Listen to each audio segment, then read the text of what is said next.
상당수 의도적이었다. 무덤처럼 만들어 놓은 거 이거 누가 지시했냐? 이거는 좀 법적 책임 물어야 될 것 같아요. 최소한의 이제 그 인간적인 도리는 남아 있었는데 네.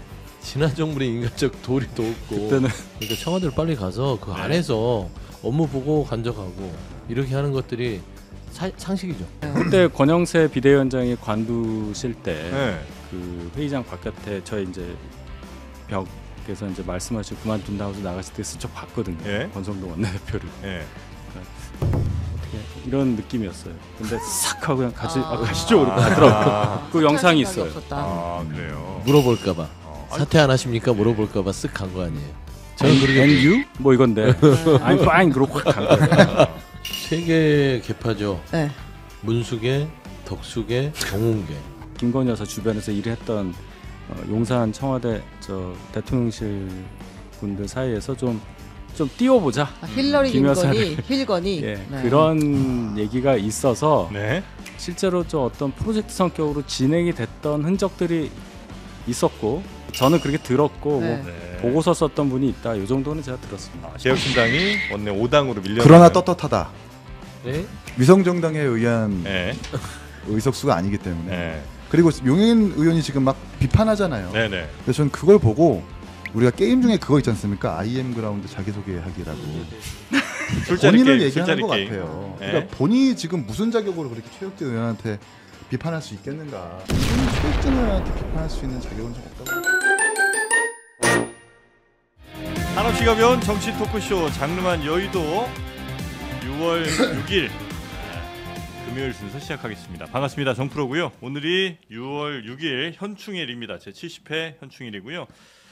우리가 현충원에 뭐 찾아가거나 뭐 묵념까지 우리가 방송에서 공식적으로 하진 않더라도 오늘 중 그래도 한두 번 정도는 또 우리나라 지키기 위해서 열심히 싸워주셨던 분들 또 희생하신 분들께 감사의 마음 그거만큼은 좀 가졌으면 좋겠다 생각을 하면서 오늘 6일 순서 시작하도록 하겠습니다. 자, 오늘 함께해 주실 분들 잠깐 소개하고 바로 시작하도록 하죠. 한결 표정이 가벼워 보이십니다. 국민의힘 윤희석 전 대변인님 어서 오십시오.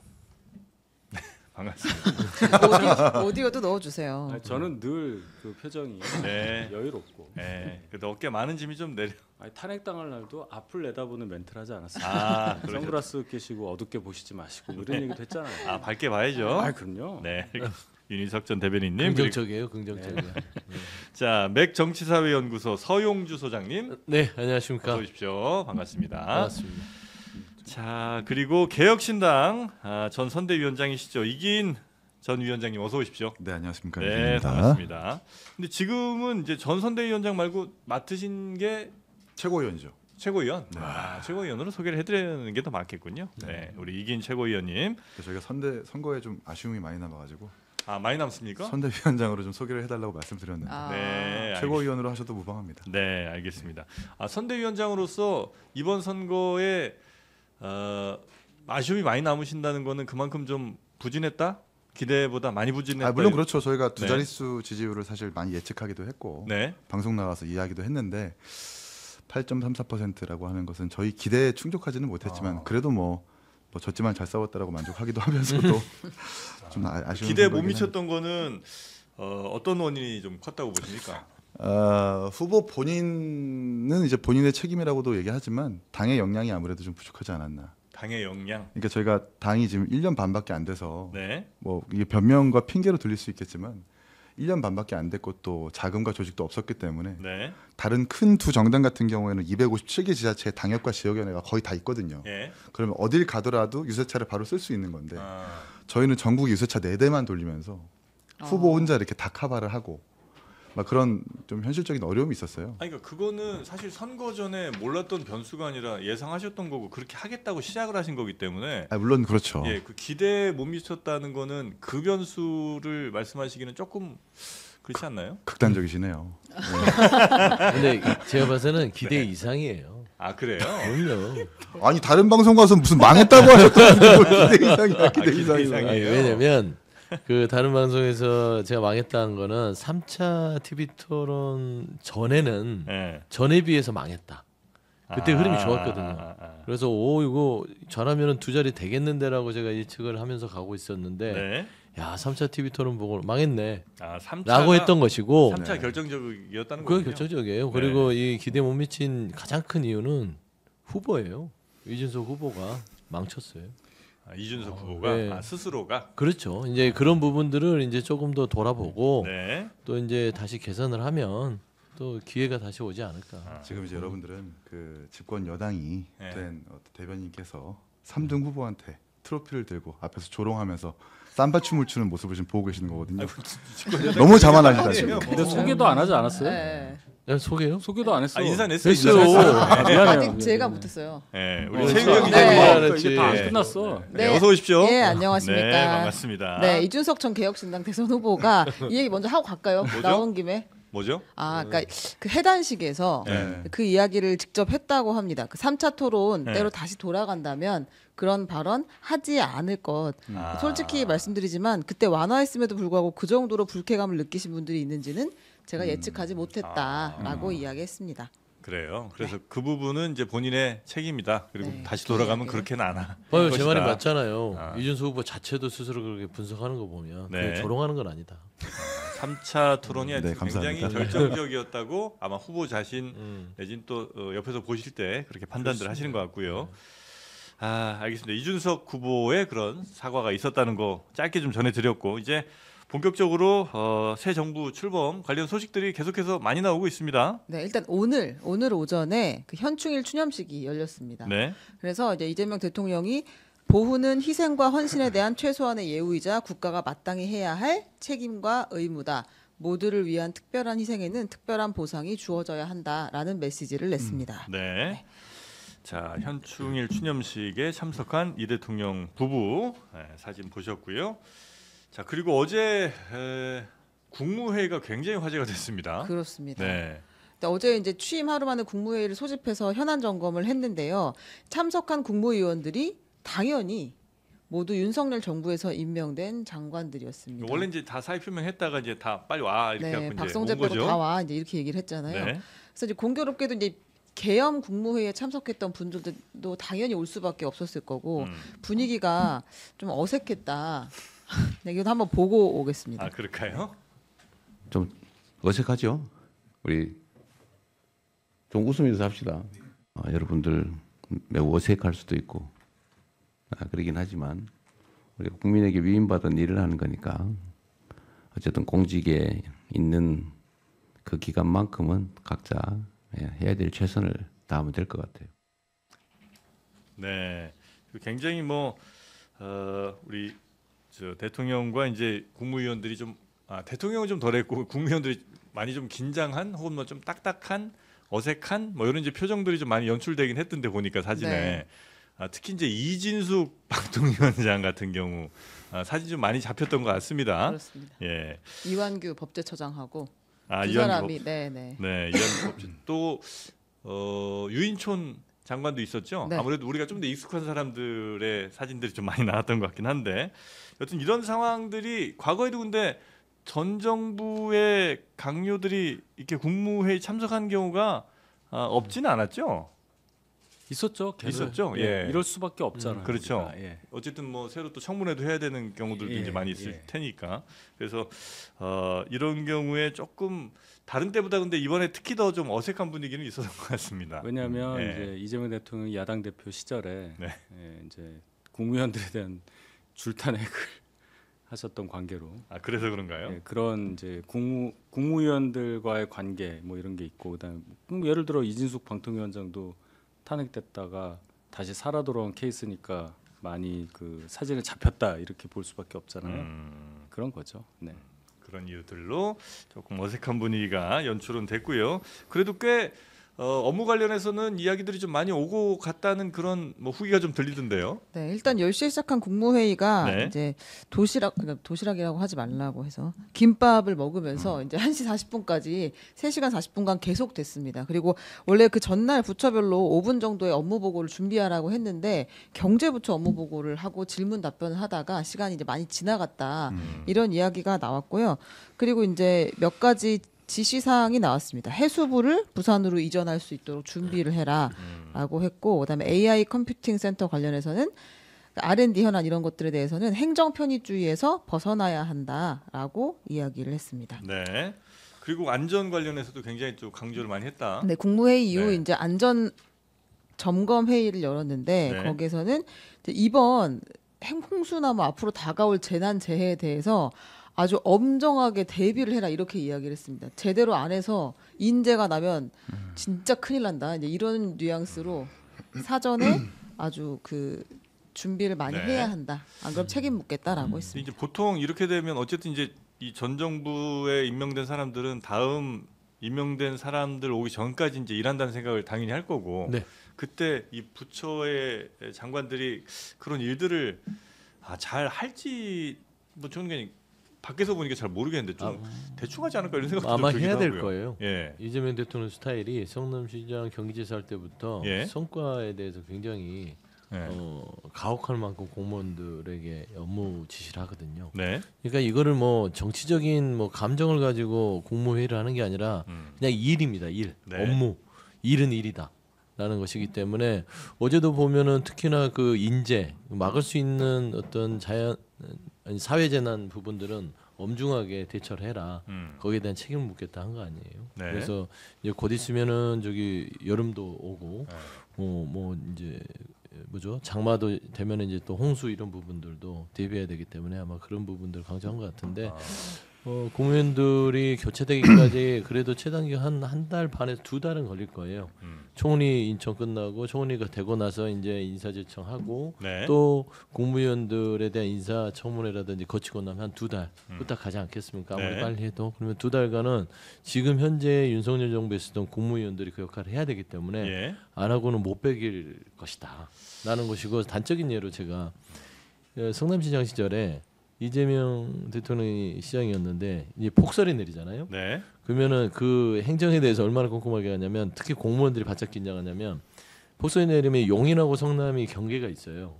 근데 용인은 아침에 출근길에 눈들이 가득 쌓여 있으면 성남 쪽의 경계는 다 치워져 있습니다. 예, 그만큼 예, 용인과 성남의 행정에 대한 부분들이 확연하게 지금 좀 차이가 난다. 그러니까 행정에 대해서 굉장히 이제 적극적으로 하고 뭐 이런 건 알겠는데 그 장관들의 경우에는 사실 뭐 그런 관료기도 하지만 사실 정치인인 경우들도 꽤 있잖아요. 네. 그래서 만약에 잘 돼서 이 공이 이재명 정부에게 가는 거를 과연 현실적으로만 따져볼 때 좋아할까? 그리고 본인도 계속해서 아마 상대당 내지나 하여튼 뭐 야당으로 다시 뭔가 활동할 수도 있을 텐데 정말 열심히 열과성을 다해서 이걸 일을 할까가 약간 좀 과연 그럴까 생각이 좀 들긴 하더라고요. 근데 그렇진 않나요, 실제로 가면? 얼마 못 있어요. 시간이 별로 길지 않습니다. 그러니까 해봐야 한두 달인데. 아니, 사고만 안 나면 되는 거지. 지금 네. 열심히 하는 거지. 아니, 저는 공과사는 확실히 구분해야 된다고 생각을 하고. 해야죠. 당연히 그건 당위적으로 해야 되는 윤석열 건데. 이 부분만큼은 사실 네. 윤석열 정부의 이 내각 관료분들이 조금 비판을 들어야 되는 지점이라고 좀 보는 게 예. 어저께 국무위원 시작할 때 이재명 대통령께서 이렇게 어떻게 시작해야 되는지 막 몰라가지고 우왕좌왕하는 맞아요. 모습들이 보여요. 근데 그러면 안 되는 거거든요. 지금 국무위원들이 행안부 간사가 어떻게 주재하는지를 먼저 보고하고 언제 모두 말씀을 하시면 됩니다라고 먼저 사전에 말씀을 드려야 되는 게 맞아요. 어떠한 정권의 대통령이어도. 그런데도 불구하고 그냥 그런 사전에 어떤 양해나 이해나 협조나 이런 것들 없이 그냥 덜렁 대통령이 와가지고 국무위원을 하게 하는 이런 것만 봐도 지금 이제 윤석열 정부에 있었던 관료들이 새로운 정부의 대통령이라고 해서 일을 안 했다거나 협조를 안 한 그 증거인 것 같은데 이 부분들은 좀 공과사를 구분하지 못한 네네. 비판받을 지점이라고 생각을 해요. 네. 알겠습니다. 뭐 그렇게까지 그 절차에 대해서 미리 얘기 안 해줬다 뭐 그 얘기잖아요. 새 대통령이 우왕좌왕했다. 보좌를 잘못한 거지 그게 어떤 의도를 갖고 했겠어요. 뭐 의도는 없죠. 새 대통령이 지금 와서 얼마나 힘이 센데 그렇게까지 해석할 일은 아닌 것 같습니다. 그리고 서영주 대변인 말씀하신 그 제설 관련해 가지고 그건 좀 반대로 기억하고 계시는 게 신상진 시장 반대예요? 때 신상진 시장 때 용인 시장이 제설을 잘했고 그 경계에서 성남시에서 제설이 안 돼 있는 그 모습을 반대로 기억하고 계신 것 같아요. 아니에요. 이게 성남시의 당시 일은 팩트 체크가 어려우니까 그냥 이제 행정 전문가 왜냐면 제가 그 부분을 출신인 직접 비판했었던 논평을 냈었기 때문에. 네. 그래요? 잘 하시기를 그렇습니다. 바라야겠죠. 신상진 시장을 비판해서도 논평을 내면서 그걸 기억하고 있었기 알겠습니다. 때문에 굉장히 재밌습니다. 라는 생각을 말씀드립니다. 자, 그리고 제일 또 민망하게 앉아있던 사람이 이완규 법제처장. 네. 이완규 처장은 네. 그 이제 국무회의가 끝난 지 20분 만에 네. 이제 원래 헌법재판관으로 지명이 그렇죠. 됐었잖아요. 네. 지명 철회하겠다라고 이제 대통령이 이야기했습니다. 네.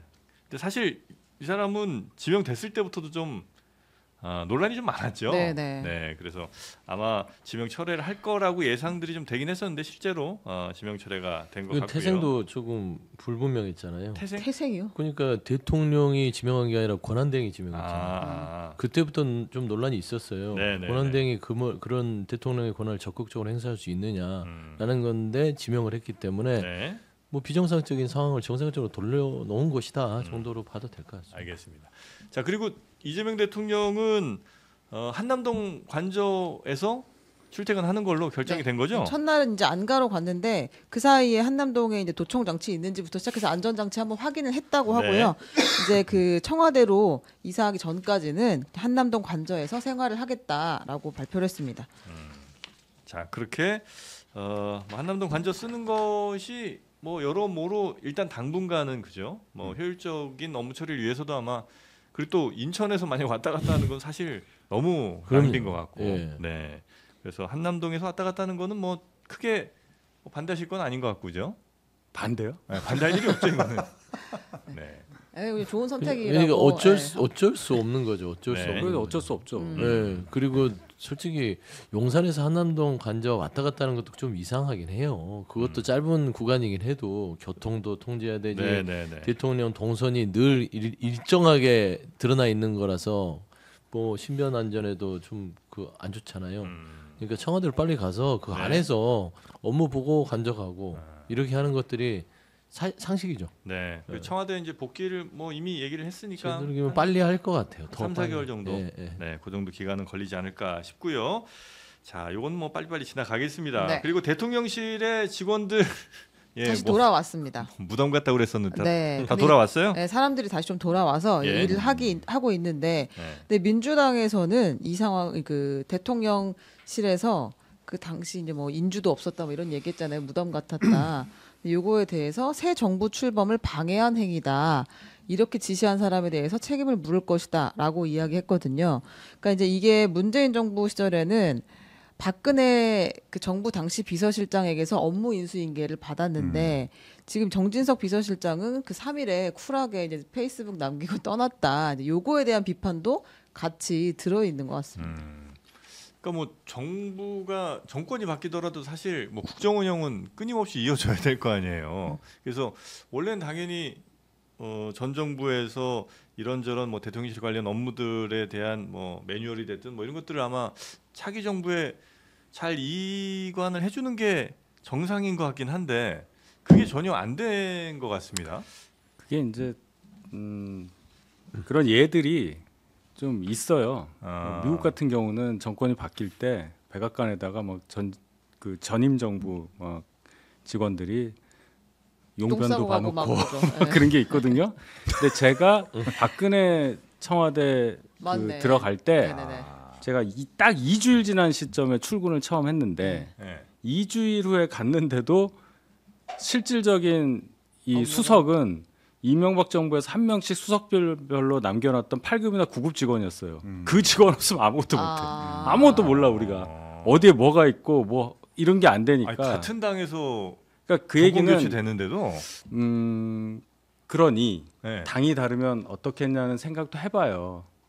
오죽하게 어떤 정부 그냥. 우리나라 예를 들어 어떤 정부가 이렇게 교체기에는 막 손톱을 이만큼 깎아놔서 막 올려놓고 그랬대요. 그러니까 그 얘기는 이제 감정적인 게 분명히 있을 수는 있으나 정말.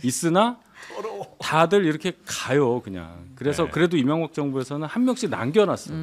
그래서 그 사람이 인수인계 이게 인수인계가 될 수가 없죠. 수석의 업무는 수석이 주고 이렇게 해야 되잖아요. 네. 근데 막 8급, 9급 이런 이제 젊은 직원들이 실무자들이 그냥 대신 이 사람들이 할아버지예요.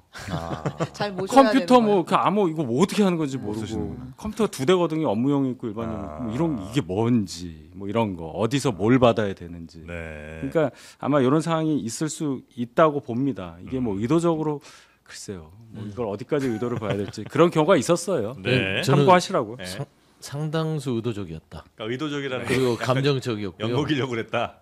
그렇죠. 네. 그리고 저는 이제 다른 거는 뭐 말씀한 대로 그런 사례들이 있다 하더라도 그래서 제가 이제 그 청와대에서 근무했던 사람들에게 취재를 했어요. 네. 참여정부에서 이명박 정부로, 그다음에 박근혜 정부에서 문재인 정부로 그때 청와대에서 근무했던 사람에게 취재를 했더니 하나는 똑같습니다. 일반직 공무원은 전원 근무를 했습니다. 이 정부 다 바뀔 때. 맞아요. 일반직 공무원이 있었어요. 근데 지금 문제가 되는 일반직 공무원들을 다 다시 내보내고 네. 무덤처럼 만들어 놓은 거 이걸 누가 지시했냐? 이거는 좀 법적 책임을 물어야 될 것 같아요. 그건 좀 예, 왜냐하면 그러니까 정무직 공무원들은 알아서 뭐 책상을 빼든 펜을 갖고 가든 어공들은 어쩌다 공무원 일을 하죠. 어공들은 이제 없어야 되는 게 당연한 건데 늘 있는 공무원, 일반직 공무원, 늘공들은 있어야 되거든요. 그렇겠죠. 근데 이번에 없었어요. 네. 역대 정부에서 다 있었던 공통사항이었는데 그걸 뺐다는 부분을 지금 따지는 것이고 네.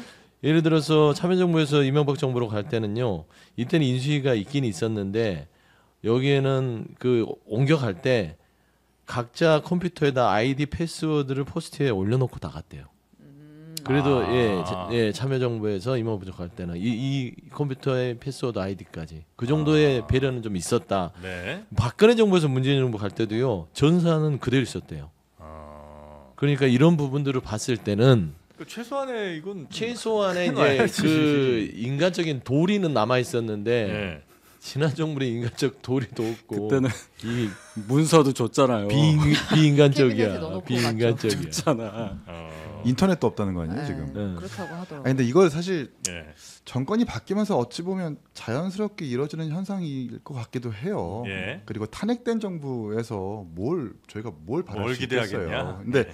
이게 이제 이거를 전임 정권에 대한 어떤 감정이나 어떤 분노로 볼 것이 아니라 대통령 파면에 따른 조기 대선에 의한 정부의 출범이라면 제도적으로 인수위를 만들어야 된다라고 제도에 대안을 얘기를 해야 되지 이전 정부에서 이게 나쁜 놈들 뭐 이거 준비 안 하고 다 증거인멸했다라고 얘기하기에는 너무 소모적이다라는 생각이 드네요. 네. 아무리 거리 상태에서 대선을 치르게 되더라도 최소한의 뭐 인수위 기간을 가질 수 있는 어떤 뭐 제도 보완이 있어야 된다. 그렇죠. 어떤 법인지는 잘 모르겠지만 네. 보통의 선거에서는 인수위 기간을 두고 정당이 다르더라도 인수위를 꾸려가지고 정확하게 인계를 해주는 것이 맞는데 지금 그런 상황이 아니잖아요. 네, 그러면 네. 제도에 대해서 우리가 좀 논하는 게 훨씬 더 효율적이라는 생각이 듭니다. 알겠습니다.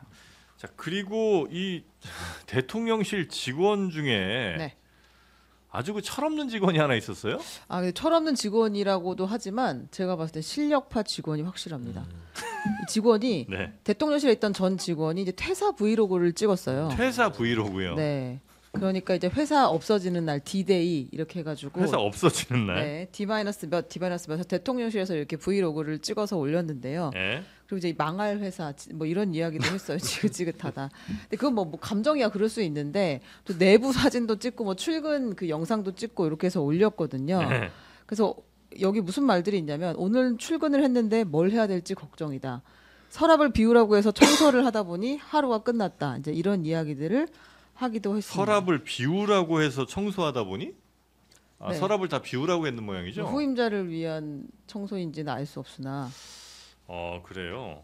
근데 이 사람은 뭐 하던 사람이에요? 어떤 이제 이 대통령실 예. 행정요원은 김건희 여사 사진을 찍었던 사람이라고 마포대교 하는데, 사진. 네 마포대교 사진부터 정말 사진을 잘 찍는다. 저는 진정한 실력파라고 생각해요.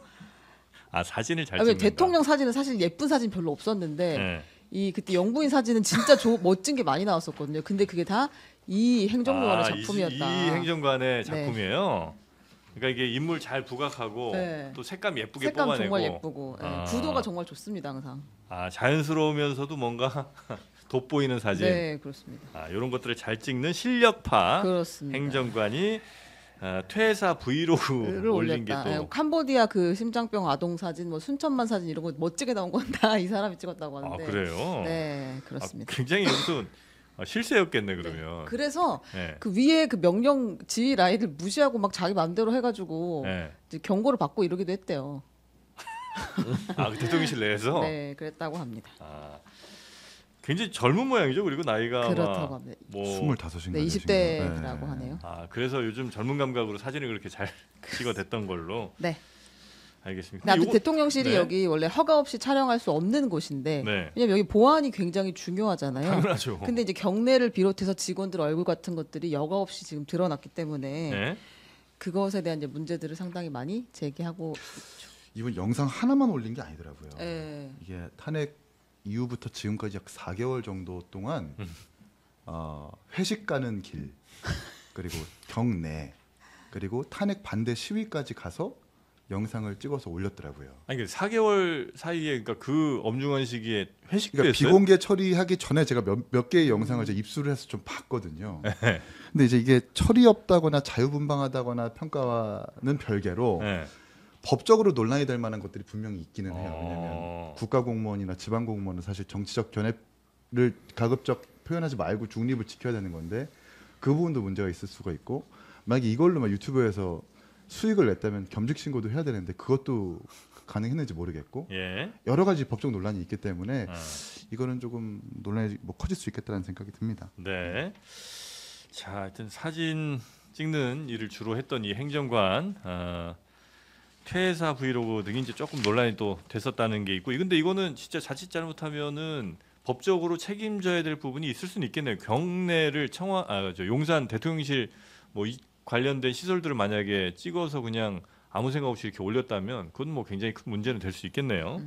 자, 그리고 다음 뉴스도 한번 볼까요? 네, 이재명 대통령이 대통령직 인수위원회 역할을 대신할 국정기획위원회를 구성해라라고 하면서 위원장에 이한주 민주연구원장을 임명했습니다. 네, 국정기획위원회. 네, 요게 이제 주로 하는 일이 그러면 어떤 거예요? 그러니까 5년 동안 이제 네. 이 집권하는 정부가 어떤 일들을 할 것인지 분야별로 아마 로드맵을 좀 마련하고 발표하는 그런 역할을 할 굉장히 걸로 중요한 보입니다. 역할이네요. 네, 지금 인수위가 없이 들어가기 때문에 네. 이제 어떤 것들을 할 것이다라는 걸 좀 가지치기 해야 되잖아요. 그거를 담당할 걸로 보입니다. 그러니까 이재명 정부 앞으로 5년 동안 어떤 정책에 또 우선순위를 두고 또 어떤 거 먼저 해서 어떤 거를 또 잘 처리하고 이런 것들은 뭐 한다 만다 이런 것들 결정할 매우 중요한 네. 네.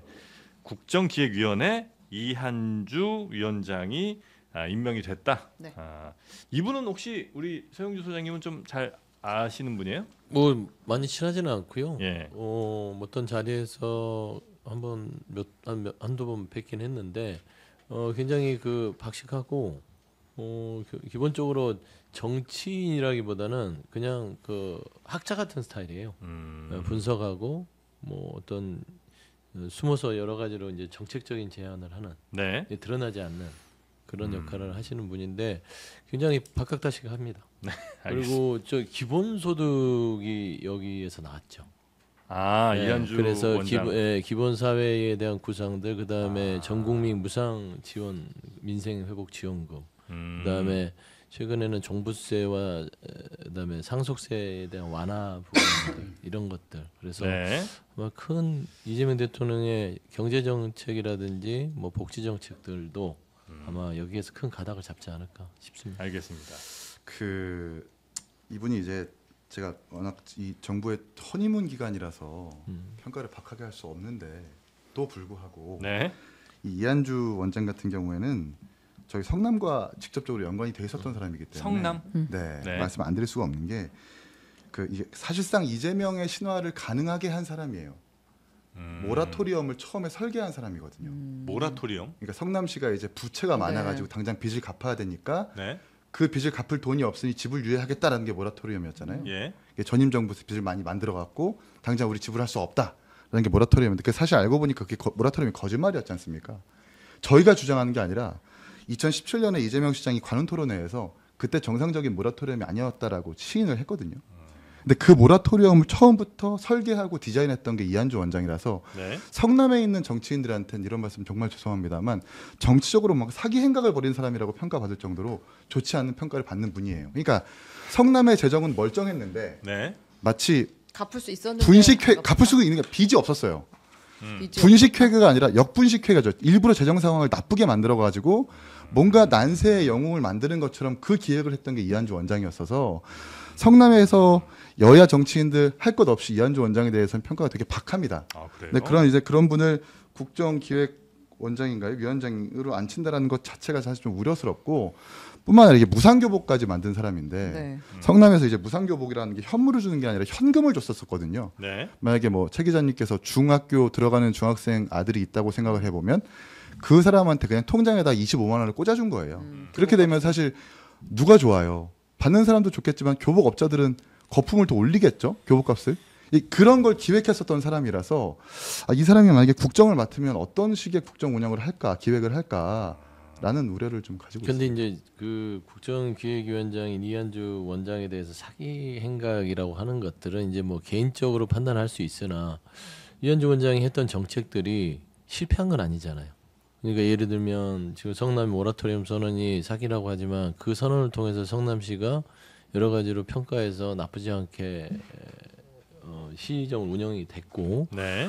그다음에 기본적으로 전국민 민생 지원금이라든지 뭐 지금 현재 종부세, 상속세에 대한 완화 부분들 이런 것도 국민들한테는 큰 호응을 얻었어요. 그러니까 정치적으로 비판할 수 있으나 실질적으로 성과를 거둬서 이재명 전 대표를 대통령으로 만든 어떤 그런 서포트가 됐다면 저는 사기라고 보기에는 좀 무리수가 있다. 근데 오늘 소장님 유독 다른 날보다 더 좀 네. 힘이 없으신 것 같습니다. 아, 제가 지금 목감기가 걸려요. 목감기예요. 아. 그렇죠. 그런가요? 좀 네. 좀 크게 얘기할까요? 아니 뭐 크고 작고를 떠나서 그냥 전체적으로 힘이 없다. 힘이 없어요? 네. 이게 제가 뭐 성남으로 국한해서 얘기를 해보면 네. 막 성남에 뭐 어떤 재정을 아껴가지고 무상복지를 했다 이렇게 네. 평가하시는 분들이 계신데 그게 아니었거든요. 본인은 이제 보도블록을 재활용해가지고 예산을 아껴서 무상복지 만들었다고 하는데 시의회에서 보도블록 재활용 현황을 한번 받아보니까 0건이었었어요. 0건. 보도블록 재활용 사례가 없었습니다. 그리고 그 무상복지 예산이라고 하는 그 근거 자체가 열악한 본도심의 재개발 적금 같은 걸 깨가지고 여기에 쓴 거였거든요. 그게 팩트였었어요. 근데 과연 그것을 성공한 시정이라고 평가할 수 있겠는가? 그 다음 정부인 은수미 정부에서 교부금 4천억을 갚아야 된다라고 본인이 직접 댓글까지 쓰면서 전임 정부를 비판했었던 증거까지 있는데 이제 성남 국한에서 말씀드리면 그렇게 표현할 수 있겠고 그런 일이 이재명 정부 대통령에서는 있어서는 안 된다라는 말씀을 드리는 이긴 겁니다. 최고가요. 성남에서 이 의원 활동을 할 때 야당의 역할을 했으니까 네. 비판을 위한 또 여러 가지 지적들이라고 보는데요. 사실관계를 확인해 보면 또 상당수 그게 또 이견이 있을 수 있다. 네. 그럼 만약에 우리 이기인 최고의 말씀이 사실이라고 치면 이재명 대통령도 뭐 그 내용들을 그런 비판과 뭐 이런 것들을 모르진 않을 텐데 그럼에도 불구하고 굉장히 중요한 국정기획위원회 위원장으로 임명을 한 거는 뭘 높이 샀다고 혹시 그럼 이제 판단하세요? 그런 기획, 그러니까 결국 모라토리엄이라는 것을 만들 수 있었던 그 기획력을 되게 높이 평가한 것 같아요. 그리고 본인이 어떻게 디테일하게 체계적으로 잡히지 않았던 무상 정책들에 대해서도 어떻게 뭐 현물을 줄지 내지는 현금을 줄지 아니면 지역 화폐를 줄지에 대한 구체적인 방법론들을 아마 이한주 원장이 제시를 했기 때문에 그런 부분들을 높이 평가해서 위원장이 앉힌 것은 아닌가라는 생각이 듭니다. 요거 약간 우려가 하나만 있으시다. 전달을 하고 가겠습니다. 이 지금 이제 그 우리가 모라토리엄이 사기였다 이제 이렇게까지 말씀을 하시니까 조금 어려운데 당장 팩트 체크를 완전히 하기는 어렵고 네. 이 과거 2017년에 이제 이재명 당시 성남시장이 이제 이렇게 이야기를 했습니다. 그 토론회에서 성남시 재정 상황을 이유로 모라토리엄을 선언한 것이 정치적 쇼가 아니었느냐라는 질문이 나오니까 네. 이제 그거에 대해서 정상적인 의미의 모라토리엄이 아니었던 것은 맞다. 그런데 시장 부임 당시에 1,000억 원 이상을 성남시에게서 갚아 나가야 하는 상황이었다. 대규모의 재정 구조 조정이 필요했고 금액을 채워 넣어야 했는데 시민들 입장에서는 하던 사업을 취소하면 반발이 나오기 때문에 모라토리엄 선언을 해서 충격적 방법으로 시민에게 재정 구조 조정의 필요성을 알리고 공감하게 하는 방법을 쓴 것이다. 정치적 쇼가 전혀 아니라고 말할 수는 없다. 이렇게 답변을 한 사실이 있습니다. 정확하게 그때 이제 일반 회계 세입세출 현황을 봤을 때 채무는 93억밖에 없었거든요. 1천억이라는 채무 자체가 거짓말이었습니다. 그건 시의회에서 장부를 들여다보니까 저희는 팩트 체크를 한 거죠. 그런데 그러니까 바깥에서 계속 1천억이다, 2천억이다 빚이 있었다라고 얘기를 하니까 네. 스피커가 적은 저희들한테는 되게 답답했었던 상황입니다. 당시에 이제 그 성남시 의원 네. 하셨었죠. 네. 그래서 아마 이 부분을 좀 더 자세하게 아마 뭐 비판을 하셨을 수 있을 것 같아요. 마지막으로 모라토리엄 부채를 외부에서 갚으라는 문서가 있거나 그렇게 증거가 있어야 되는데 네. 국토부에 물어보니까 우리 그런 적 없다라고 얘기를 했거든요. 이 부분도 아마 팩트 체크해 줬으면 좋겠습니다. 알겠습니다. 네. 이건 뭐 저희가 혹시 시간이 좀 더 나중에 되면 네네네. 한 번 더 체크해 보도록 하고요. 맞다, 오늘 할 게 많았는데요. 네. 지금. 뭐 임명 지명된 네. 사람들 중에 조금 논란되는 사람이 있는 것 같습니다. 아, 네네. 그 민정수석 이제 오광수 대류가족 변호사가 내정됐다는 이야기가 나왔는데, 예. 요거는 이제 시민단체에서도 반발이 많이 있어서 네. 아마 이제 정부에서 고민을 좀 하고 있는 것 같습니다. 오광수 변호사가 어떤 사람인데 시민단체가 이렇게 그 반발하죠? 특수통 출신의 검사고, 예. 그리고 이제 박영수 전 특검 있잖아요. 네. 이런 분들하고도 굉장히 친했고, 그리고 이제 윤석열 전 대통령하고도 특수부에서 같이 인연이 있었고 했던 사람이기 때문에 초대 민정수석으로 좀 부적합하지 않느냐, 검찰 개혁을 하겠다는 생각이 있는 거냐, 이제 이런 지적들이 나와서 고민하고 있다고 합니다. 네. 이 부분은 이제 그 조국혁신당의 황운하 의원도 페이스북에다가 그 반대 입장을 올렸더라고요. 뭐 박원정 의원도 아마 예, 아마 그 검찰 반대 목소리를 낸 것 같고요. 출신들로서 예를 들어서 이 오광수 민정수석이 예, 그 인사로서는 부적절한 이유는 특수통을 왜 굳이 안 치냐. 국민들한테 오해받게. 그다음에 윤석열 전 정부의 특수통들을 그러니까 특수라인들을 정리해야만 검찰 개혁이 되는 것인데 특수라인을 여기에 앉혀놓으면 사실상 황운하 의원 말로는 이재명 정부 자체도 이걸 가지고 검찰을 어떤 활용하려는 거 아니냐는 오해를 받을 수 있다라는 네. 부분들이 지적이 돼서요. 일단 이 부분들도 좀 인사가 시끄러우면 안 되기 때문에 아마 여러 가지로 검토하지 않을까 생각합니다. 네. 그래서 오광수 변호사는 맨 처음에 내정된 것으로 알려졌으나 지금 이제 고민이 좀 깊어지는 것 같고 아마 안 될 가능성도 꽤 높은 걸로 네, 그런 예, 상황인 것 같습니다. 현재는 네. 그 상황이 좀 진행된 것 같고요. 자, 다음도 빨리 좀 넘어가 보겠습니다. 네, 국회로 한번 넘어가 볼까요? 네. 아, 네. 그 여야가 뒤바뀐 첫 국회 본회의에서 어제 내란 특검법, 최상병 특검법, 그리고 김건희 특검법까지 3대 특검법이 다 통과가 됐습니다. 모두 재석 의원 그 198명 중에서 그 찬성 네, 194명 네. 이상으로 다 이제 통과가 됐는데요. 아주 압도적으로 통과가 됐는데 재미있는 포인트들이 몇 가지 있습니다. 국민의힘에서 네. 그 특검 모두 반대 당론을 고수하겠다라고 이야기를 했었는데요. 본회의 전에 세 개 다. 네, 고수하기로 했는데 이제 김용태 비대위원장 등 이제 그 의원 20여 명이 자율 투표를 하자. 이거 왜 자꾸 반대 당론을 고수하느냐라고 해서 내부에서 논쟁이 좀 있었다고 하고요.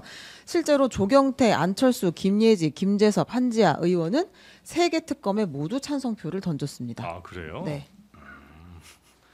자, 그렇게 일부 의원들은 국민의힘 의원들도 이제 찬성을 던졌는데 이 특검법들이 보니까 규모가 꽤 크더군요. 아, 그렇습니다. 내란 특검법은 예. 파견 검사 수가 60명, 김건희 특검법은 40명, 최혜병 특검법은 20명 이렇게 해서 다 합하면 파견 검사가 120명에 달하는 특검이 동시에 지금 출범을 하는 겁니다. 그러니까 검사만 120명인 거고 네. 여기 이제 수사관을 비롯해서 따라가는. 각 기관에서 또 파견들이 오기 때문에 네. 상당히 규모는 더 커질 것으로 보인다. 그래요. 그러니까 국정농단 당시에는 특검 검사가 20명이었는데 네. 이번에는 내란 특검만 60명, 김건희 특검 40명, 최혜병 특검 20명 이 정도로 굉장히 큰 규모로 특검이 혹시 이렇게 되면 그 검사가 우리나라에 뭐 2,000명 맞나요? 뭐 네, 그 정도 2,000명 좀 넘습니다. 그 정도 됐다고 들었던 것 같은데 한 120명 정도가 동시에 이렇게 동시에 특검을 하게 되면 혹시 좀 수사해야 될 걸 좀 못하거나 이러진 않아요?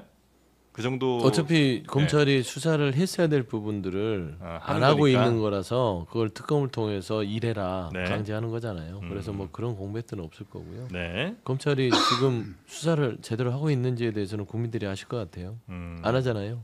네. 네. 그래서 내란 특검 60, 김건희 특검법 40명 정도를 파견해서 꽤 큰 규모로 가는데 이렇게 되면 지금 이제 내란 수사는 검찰 단계에서는 상당히 이제 정리가 된 거죠.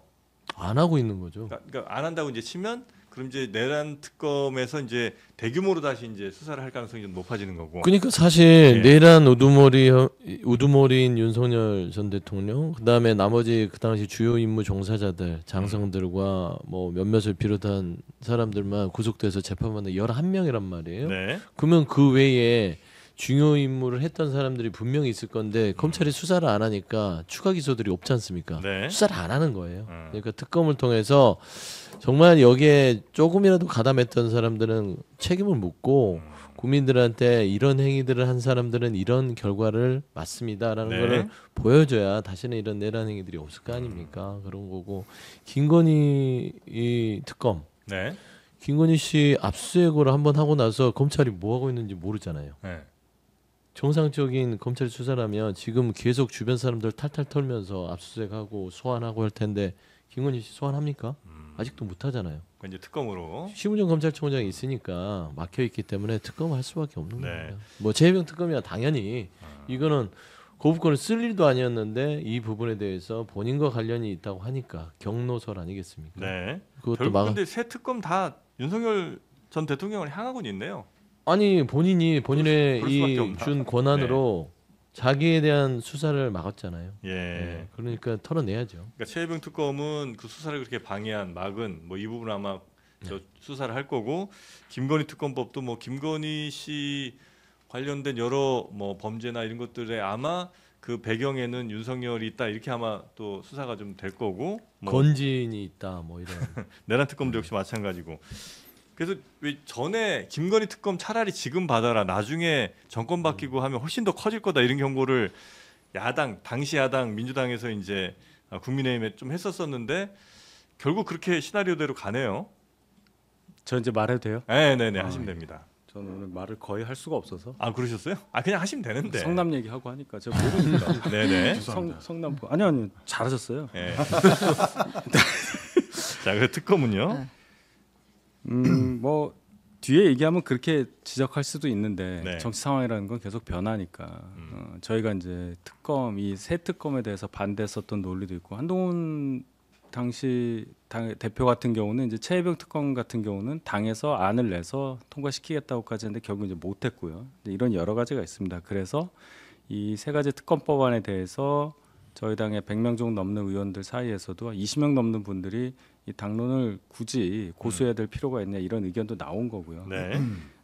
결과적으로는 이 세 가지 특검법 중에 국민들께서 궁금하다 왜 진상을 안 밝히냐는 요구가 과반, 그러니까 반이 넘는 국민들이 이 특검의 필요성, 수사의 필요성에 대해서 공감하고 있다는 조사 결과도 있으니 그러한 민의에 따라서 통과된 거라고 저는 생각합니다. 네.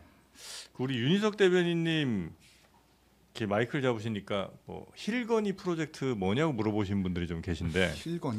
그 어저께 제가 서영주 소장이랑 같이 방송하다가 네. 제가 살짝 말을 얹었는데 네. 그게 좀 도나보네요. 그뭐 정확히 어떤 그러니까 겁니까? 그게 김건희 여사에 대해서 네. 향후에 공직선거에 나갈 수 있는 가능성을 염두에 두고 네.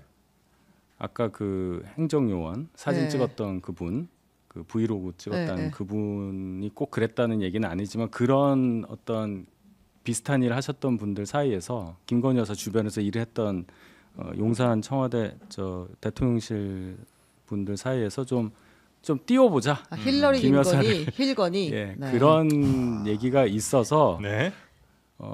실제로 좀 어떤 프로젝트 성격으로 진행이 됐던 흔적들이 있었고 그런 비슷한 얘기를 제가 좀 들은 게 있어서 그래서 그 얘기를 살짝 한 3초 얘기했는데 저보다 한 10배 얘기하신 분이 더 있어요. 저는 살짝 얹은 거고 근데 아마 그 질문 같아요. 그래서 저는 그렇게 들었고 네. 네. 보고서 썼던 분이 있다. 이 정도는 제가 들었습니다. 실제로 그러면 김건희 씨가 그 선출직 공무원, 그러니까 선출된 사람으로서 뭘 하고 싶었던 욕망이 좀 있었던 모양이군요. 뭐 그까지 확인은 못하지만 그런 마지막에 정황들이 왜 좀 윤 있었어요? 대통령 이렇게 위기에 몰리고 할 때 보면 네. 그런 얘기도 있었잖아요. 김건희 여사가 대통령 선거 출마하는 네. 뭐 그런 얘기 있었죠. 그런 얘기 것도 있었어요. 밭글도 돌고 그랬잖아요. 네. 그게 없는 얘기는 아니었던 걸로 저는 개인적으로 그렇게 판단합니다. 근데 패턴들을 보면 예. 이게 아예 없는 얘기를 아니었다고 볼 수 있는 게 뭐 마포대교 사진도 그렇고 네. 예를 들어서 그 최재형 목사 만날 때도 남북 문제에 대해서 여러 가지로 고민을 하겠다 본인이 그랬잖아요. 예. 무슨 영부인이 뭐 고민할 수 있죠. 저도 고민을 하니까 개인적으로는. 그래도 배우자가 뭐 남북 문제를 고민하신다는 거죠. 그때 최정 목사랑 얘기했었잖아요. 네. 그 얘기했죠. 했었고 그다음에 그 순방을 가면 네. 거의 대통령을 지휘해요. 저리 가세요. 나가세요. 하고 뭐 이렇게 하고 그다음에 연설할 때도 이거를 보면서 뭐 딱 체크를 하고 이런 걸 보면 이게 그냥 단순히 영부인의 내조가 아니라 뭔가 본인이 진두지휘를 하는 듯한 느낌. 그러면은 힐건이 프로젝트를 머릿속에 아예 생각을 하지 않았다라고 부인할 수는 없잖아요. 그렇지 않겠습니까? 물론 이제 그에 딱 걸맞는 어떤 정황 같은 것들이 좀 더 뭐 나오긴 그러니까 해야 되겠습니다만. 마포대교 사진 때 그 얘기가 많이 나왔어요. 근데 그게 세계 자살 예방의 날에 맞아요. 가서 마포대교라는 그런 일들이 많이 벌어지는 곳에서 네. 이 사진을 찍었는데 그 사진이 너무나 이례적인 구도로 저희도 찍은 그때 뭐 거잖아요. 전해드렸던 것 같은데. 예, 그리고 교통 통제도 하고 그래서 맞아요. 이제 그때부터 이거 뭐냐 이런 이제 생각이 드는 분이 많은 결과 네. 이제 몇 분들이 좀 파고들었던 그 얘기가 이제 나온 거죠. 네. 그때가 아마 김건희 여사 특검법이 재의결해서 부결된 직후였을 거예요. 맞아요. 맞아요. 그래서 곧바로 마포대교 가지고 사진 나와서 네. 난리가 났었었는데 그러니까 저희 개혁신당도 김건희 여사의 특검, 최혜병 특검 전부 다 동의하고 발의하고 다 알고 있는데 예. 굳이 지금이어야 하는가라는 특검이? 생각이 들어요. 그러니까 통합과 화합을 얘기했었던 이재명 정부가 저 소신 발언하는 겁니다. 예. 욕먹을 각오하고 뭐 누구한테 이제 180석을 가진 네. 입법부의 권력도 있고 거부권을 쓰지 않는 행정부의 권력도 가지고 있어요. 그럼 언제든 가능합니다. 이 특검에 대해서는 민주정당의 어떤 대표가 이재명 대통령과 함께 우선 전임 정부에 대한 특검은 좀 더 심도 있게 다뤄보기로 하고 네. 민생과 관련된 지금까지 처리되지 못한 법안들을 먼저 처리하는 것이 어떻겠느라고 한다면 아마도 정말 그 취임 때 얘기했었던 모두의 대통령이라는 그 기조에 부합하는 국정 운영이 아니었나. 그러니까 결국 이렇게 돼버리면 이 정부가 끝났을 때 바로 시작하는 특검이 김혜경 여사 특검이게 될 거예요. 그러니까 저 그 악순환을 끊어내려면 먼저 들고 있는 칼을 먼저 내려놓고 그 시일을 잘 적절하게 조율을 하면서 했어도 충분할 것 같은데 벌써부터 3대 특검부터 이렇게 쭉 추진하는 거 보면서 그리고 거기다가 검사징계법까지 같이 추진한다는 건 아니에요. 네. 특검에 120명 거의 뭐 2개 지검을 전부 다 투입하면서 법무부 장관이 검사 징계까지 청구권까지 가질 수 있는 뭐 이런 것까지 보면서 이게 정말 좀 우려가 된다는 생각이 들어요. 그러니까 이제 제가 이제 말씀드리면 이 정치권의 입맛에 맞춘 국정 운영을 할 수는 없다. 그러니까 정치권 입장에서는 통합하고 포용하고 뭔가 민생 법안들을 좀 해주는 게 좋지 않겠냐면 주장을 할 수 있고 그 입장을 들어야겠죠. 하지만 지금 현재 이번 조기 대선이 녹록한 상황에서 치러지지도 않았고 지금 국가 상황이 정치적으로나 경제적으로나 위기예요. 그러면 일단은 털 걸 털어야 될 거 아닙니까? 지금 회복의 시간이 중요하지 회복도 안 돼놓고 집안은 엉망진창인데 우리 손잡고 포용하고 통합하자. 통합과 포용을 아예 지워버린 게 아니라 그거는 두 번째로 하는 거죠. 네. 지금 시급한 건 회복입니다. 그러면은 내란의 부분들을 빨리 털어버리고 김건희, 윤석열 이 문제도 쌓아놓지 않고 털어버려야 될 거 아니에요. 이걸 털어야 그 다음 스텝을 가는 거고 그 다음에 경제적인 부분들을 수습하면서 좀 어느 정도 안정이 되면 이기 내각에서는 이제 통합과 포용에 대한 부분들을 조금 더 방점을 두지 않겠어요. 그래서 저는 순서가 좀 있어서 아쉬움이 있더라도 그런 부분들을 좀 이해하면서 가야 되고 안 털고 가면 되겠습니까? 안 찝찝해요. 저는 그런 부분에 있어서는 국민들도 국민의 시각에서는 털어달라라는 요구를 그냥 한 거다. 그리고 민생법안 본회의 잡으면 할 거예요. 그 털어달라가 탈탈 털어달라는 아니죠. 아니 말끔하게 털어야죠. 그러니까 이재명 대통령도 그 저희가 인터뷰에서도 아마 통합이라는 게 그냥 상대의 잘못을 그냥 다 혹은 뭐 누군가의 정치인의 잘못을 그냥 눈 내리듯이 이렇게 덮어주는 건 아니고 잘못한 부분에 대해서 확실하게 뭐 처벌이든 이런 걸 하고 그 다음에 이제 상대의 뭐 의견 존중하고 이런 것들을 이제 가야 된다는 취지의 얘기를 했던 것 같긴 합니다. 맞아요. 네. 노무현 전 대통령도 통합과 포용을 원칙 있는 통합과 포용을 얘기했지 무원칙의 통합과 포용을 얘기한 건 아니었기 때문에 네. 아마 그 맥락으로 얘기한 것 같습니다. 네, 이제 국민의힘으로 넘어갈까요? 국민의힘 한번 가봅니다. 야, 오늘 뭐 되게 타이트하게 가려고 했는데 왜 이렇게 루즈하게 가시는 거예요, 다들? 긴장 좀 하세요, 여러분. 저 때문인 것 같습니다. 루즈예요? 네, 다시 가겠습니다. 국민의힘에선 비상계엄 이후에 지난 6개월간 혼란을 안정시키지 못했다라고 하면서 큰절을 하고 사과한 가운데 당 지도부가 아무도 실제로는 책임을 지지 않고 있습니다. 초선인 박수민 의원이 반성문과 큰절을 준비하고 이제 릴레이 사과를 시작한다라고 이야기를 했고 오늘도 또 사과가 있다고 하더라고요.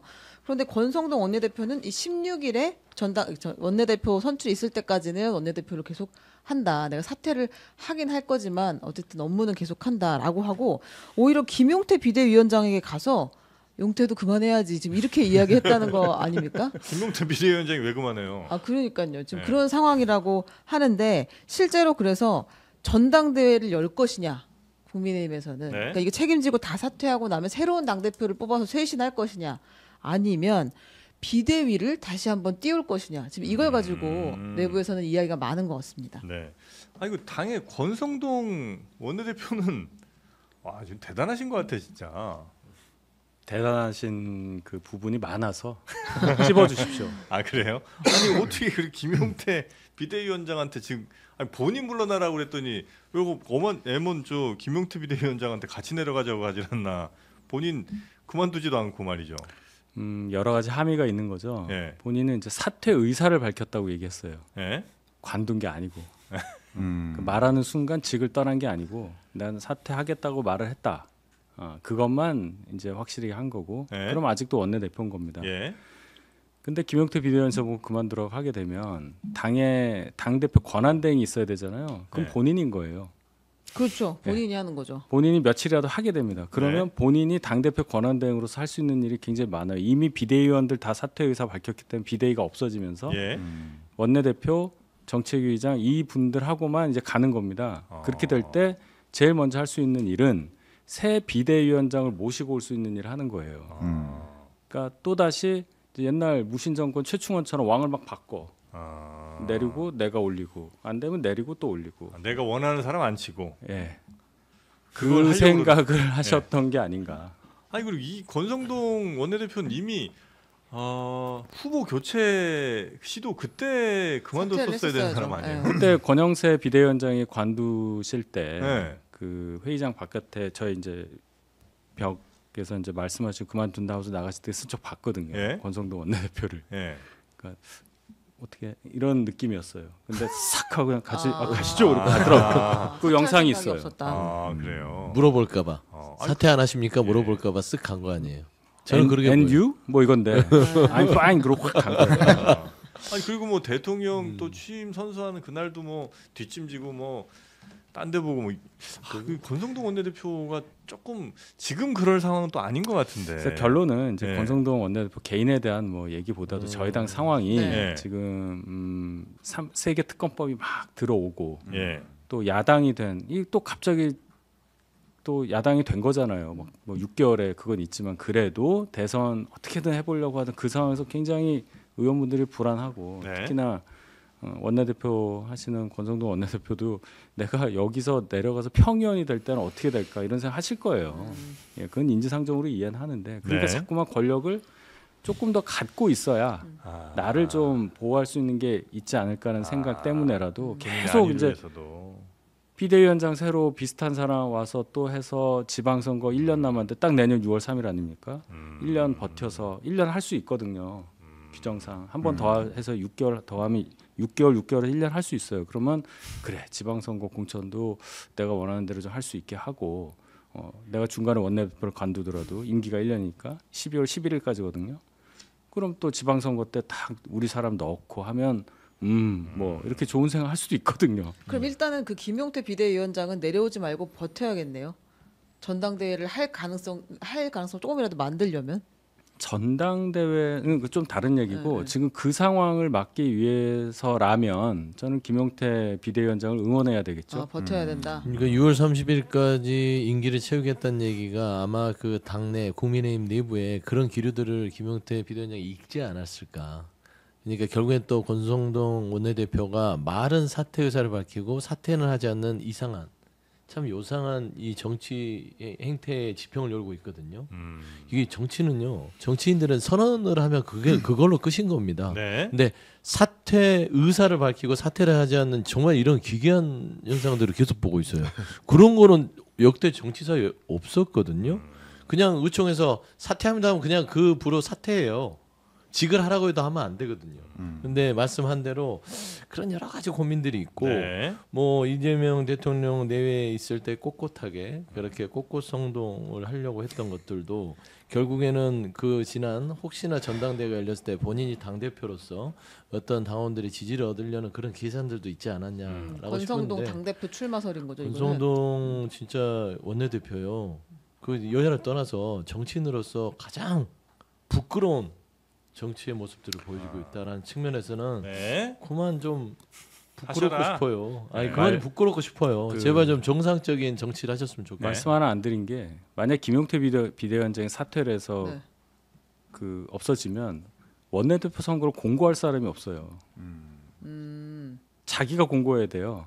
권성동 원내대표가 안 할 수 있죠. 늦게 최대한 늦게. 내년 이런 16일에 것까지. 한다고는 하는 것 예, 같은데 그러니까 이제 지금 오늘 뭘 해서 이제 공고를 하기로 했는데 네. 또 여러 가지로 그런 것들이 좀 의도가 보이는. 그럼 김용태 비대위원장은 네. 맨 처음에 그 자리에 앉을 때 비대위원장 자리로 갈 때는 예. 누구의 의중이 많이 반영된 거예요? 김문수 후보 아니에요? 김문수 후보가 네. 그때 맞습니다. 젊은 분을 네. 좀 비대위원장으로 했으면 좋겠다. 여성이어도 좋고. 당시에 김문수 후보는 그러면 당 지도부와 충분한 상의를 했을 거 아닙니까? 그렇죠. 그러면 김용태 비대위원장이 그 자리에 앉는 데에는 권성동 그때 당시에 가장 지도부 중에 힘이 센 사람이었을 테니까 그때는 그 사람 네. 권영수 비대위원장도 없을 때니까. 그래서 권성동 원내대표의 뜻도 상당히 반영된 결과인 거죠. 김문수 후보의 의중이 반영된 거라고 저는 알고 있어요. 그래요. 거기에 대해서 권성동 원내대표가 의견을 낼 상황은 아니었을 거고 막 이제 후보가 돼서 여러 가지 우여곡절 때 결국 후보 등록을 한 상태였잖아요. 네네. 그래서 제가 들은 거는 그 11일 날이 일요일로 저 기억을 하는데 그때 후보 등록하시고 네. 그 저녁부터 이제 김문수 후보 측 그러니까 네. 경선 때 김문수 캠프 그쪽 분들이 여러 얘기를 하신 걸 저도 이제 들었어요. 저 비대위원장 누가 좋겠냐. 그래서 이제 젊은 뭐 예를 들어 여성 뭐 초선 의원도 좋고 김용태 뭐 의원도 좋고 이런 이름들이 나온 중에 김용태 의원이 있었어요. 이름이. 네네. 그러니까 이거는 김문수 후보의 의중에 따른 비대위원장 선임이라고 봐야 되겠죠. 그러니까 이제 맨 처음에 김용태 비대위원장 될 때 이제 그런 얘기들이 좀 많았잖아요. 김문수 후보 내지는 하여튼 당 지도부의 이야기를 충실히 잘 따를 사람으로 비대위원장을 앉히는 거지 뭐 정말 비대위원장의 어떤 능력이라든지 아니면 뭐 당을 어떻게 장악한 이럴 사람을 앉힌 건 아니지 않냐. 난 얘기가 좀 많지 않았습니까 그때? 그 해석이 많이 있었죠. 예. 그러니까 이제 초선이고 예. 연배도 상당히 젊으신 분이기 때문에 예. 아무래도 뒤에 그럼 누가 있는 거 아니냐. 그렇죠. 그러니까 소위 말해서 좀 말을 잘 들을 수 있는 예. 꼬장꼬장하지 않은 예. 무난한 사람으로 가고 그 젊다는 이미지 하나만 차용해서 가자. 예. 뭐 이런 정도 인선이라고 봤는데 네. 그렇게 해석할 부분도 중간중간에 있긴 했었어요. 대선 국면에서 보면. 예. 근데 지금 김용태 비대위원장이 그래도 이런 상황에 대해서 어떻게 보면은 옳은 길을 가기 위해서 저항하고 있는 거 아니겠어요? 그 거대한 권력 앞에서. 네. 그래서 제가 응원한다는 말씀을 드린 근데 거예요. 전당대회를 만약에 하게 된다. 그러면 지금 가장 큰 세력은 지금 김문수 세력과 한동훈 세력과 구친윤 세력 이렇게 있다고 보면 되나요? 세 개 개파죠. 네. 문수계, 덕수계, 정운계. 그걸 덕수계라고 해도 되나? 거기가 이제 친윤계죠. 네. 왜냐면 그 야밤에 그런 날치기를 하려고 했던 것들은 덕수계라고 보면 되죠. 거기가 이제 친윤그룹 아니겠어요. 문수계, 이제 덕수계, 거기가 이제 정운계 성동계가 다 될지 붙을 거다. 어떻게 될지 모르겠으나 그냥 교체계라고 하세요. 교체계라고 교체계. 할게요. 네. 근데 안 계시잖아요, 네. 그분. 그래도 그 김용태 비대위원장하고의 인연은 천하영이 냈던 우리 이게 아니 저 있죠. 근데 제가 듣기로는 최고가. 조금 다른 게 네. 원래 김용태 비대위원장한테 처음 제안 간 게 아니라 네. 다른 젊은 의원한테 먼저 아, 예. 뭐 예, 그 얘기 알고 있었어요. 있어요. 예. 갔었어요. 알고 그러니까 있어요. 이제 뭐 바지 사장을 안 치겠다라는 목적보다 진짜로 쇄신을 해보겠다라는 전 선의의 그 의도를 의심하지 않거든요. 왜냐하면 처음 이제 제안을 갔었던 것이 워낙 꼬장꼬장했었던 사람이기 때문에. 근데 그 친구가 이제 그분이 안 하겠다라고 거절을 하면서 이제 김용태 비대위원장한테 갔는데, 근데 김용태 비대위원장이 이제 그 과정에서 윤석열 전 대통령과 절연하려고도 했고, 막 이런 모습들을 보면서 정말 쇄신의 어떤 의지는 다분히 있었다는 생각이 듭니다. 네. 자, 그리고 여기만큼 시끄럽진 않지만 그래도 민주당 쪽에도 진보 계열 내에도 좀 시끄러운 사건이 하나 좀 있군요. 네, 그리고 국회 구도에도 조금의 변화가 있는데요. 예. 그 용해인 기본소득당 대표가 의원이 이제 이번에 비례대표 2명이 나가잖아요. 위성락 그다음에 대변인 대통령실로 가죠. 대변인 갔잖아요. 예. 가서 이제 비례대표 두 명을 승계를 하게 되는데 현역 의원 2명이 이제 가니까 빈자리가 생기는 거고. 그렇습니다. 네. 최혁진 의원이 신임 의원이 되고 손솔 의원이 신임 의원이 됩니다. 다음 순번 되니까. 순번들이 들어오는 겁니다. 네. 그런데 이제 이 최혁진 의원이 원래는 이 기본소득당 몫이었는데 네. 지금 기본소득당으로 돌아가지 않고 민주당에 남겠다라고 해서 이제 용해인 의원이 이거 정치적 사기다라고 이제 주장을 극대노를 했습니다. 극대노한 상태. 그게 하나 있고요. 예. 그다음 이제 손솔 의원이 새로 들어오는 거 아니에요. 예. 여기는 진보당 몫입니다. 손솔 의원 진보당으로 돌아가게 되는데 그럼 진보당 의원이 3명에서 4명이 됩니다. 아, 그래요? 그러면 여기가 원내 4당이 되는 거죠. 저희가 지금. 원내 5당으로 원내 밀리죠. 5당으로 개혁신당이 이제 밀리게 되는 거고. 네. 그렇게 이제 구도의 변화가 조금 생깁니다. 원내 4, 5당이 바뀌고 4, 5당이 바뀌는 건 아니고 같이 4당이었다가 한 당이 이제 올라가는 그렇죠. 거죠. 그렇죠. 네. 네. 그래서 개혁신당이 원내 5당으로 밀려. 그러나 떳떳하다. 네? 위성정당에 의한 네. 의석수가 아니기 때문에. 네. 그리고 용해인 의원이 지금 막 비판하잖아요. 네, 네. 근데 저는 그걸 보고 우리가 게임 중에 그거 있지 않습니까? IM 그라운드 자기소개하기라고. 술자리 본인을 게임, 얘기하는 술자리 것 게임. 같아요. 네. 그러니까 본인이 지금 무슨 자격으로 그렇게 최혁진 의원한테 비판할 수 있겠는가. 네. 사실 기본소득당도 정당 독자적으로 표수를 얻지 못하고 네. 더불어민주당한테 등에 어부바 해가지고 잠깐 당선됐다가 분가시킨 정당이잖아요. 위성정당으로 사실상 조금 정치적 수사를 곁들이면 비겁하게 네.